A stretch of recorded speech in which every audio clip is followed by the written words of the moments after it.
మంత్రశాస్త్రంలో లృకారాన్ని గురించి ఈ విధంగా చెబుతున్నారు. లృకారంతు అశ్వనీ బీజం దైవతం చ అశ్వినద్వయం ద్వేషణోచ్చాటనం చైవ ఔషధీ సిద్ధిదం భవేత్. లృకార ధ్యానము సిద్ధ శృంబర తంత్రాన్ని అనుసరించి లృతంబరా లృకారాఖ్యా శ్యామా వ్యాఘ్రవరస్థితా చతుర్ముఖాష్టహస్తేయం దత్తే అస్త్రాణి కరై పరైః త్రిశూలపాషడమరు వరాన్ వామకరైస్తథా ఖడ్గం కపాలముసలాభయాన్ పీతాంబరా శుభా. మహీదాస మాతృకా నిఘంటువును అనుసరించి శ్లోకము.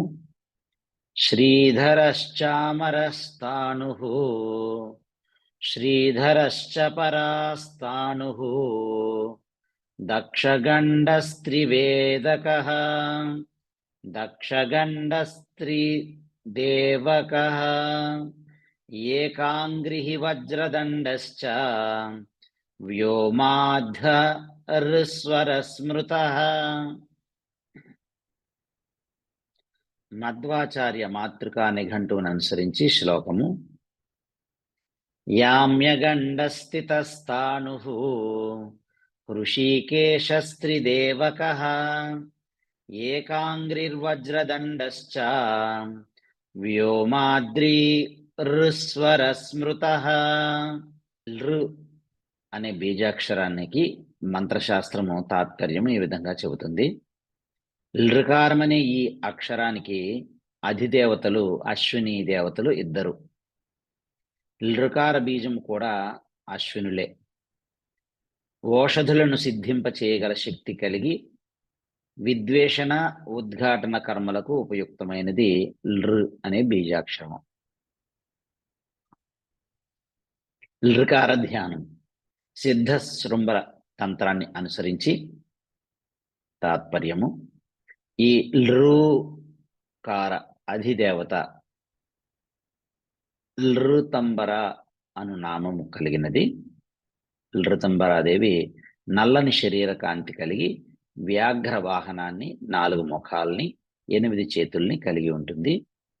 ఈ లృకార ఋతంబర దేవి యొక్క కుడివైపున చేతులలో క్రింది నుండి పైకి క్రమంగా 1 వరద ముద్రని, 2 డమరకమును, 3 పాశాన్ని, 4 త్రిశూలాన్ని, అట్లే ఎడమ వైపున అభయముద్రను, 2 ముఖాన్ని, 3 కపాలాన్ని, 4 ఖడ్గాన్ని ధరించి బంగారు రంగు పచ్చని వస్త్రములతో శుభ్రాలై ఉంటుంది ఈ లృతంబర దేవి.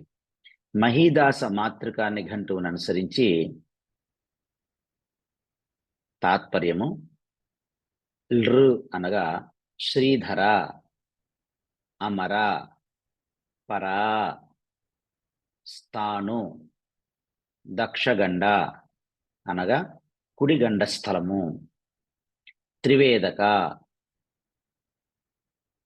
త్రివేదక లేదా త్రిదేవక, ఏకాంఘ్రి, వజ్రదండ, వ్యోమార్థ అనే వానిని లృకారము తెలుపుతుంది. మధ్వాచార్య మాతృకా నిఘంటువును అనుసరించి లృ అనగా తాత్పర్యము గండస్థితి, స్థాణువు, హృషికేశుని, త్రిదేవతలు, వజ్రదండము, వ్యోమాద్రి ఇత్యాదులను లృకారము తెలుపును. ఏకాక్షర నిఘంటువును అనుసరించి లృ అనగా ఏనుగు దంతము, ఎండ్రకాయ అంటే పీత, కాపి దంతము, స్వర్గము, అదితి, గంధాధికము, బూసికొన్నవాడు, మృతి నొందిన మనుమడు కలవాడు. రొమ్ము శివుడు. కాపాడుట యజుర్వేదము.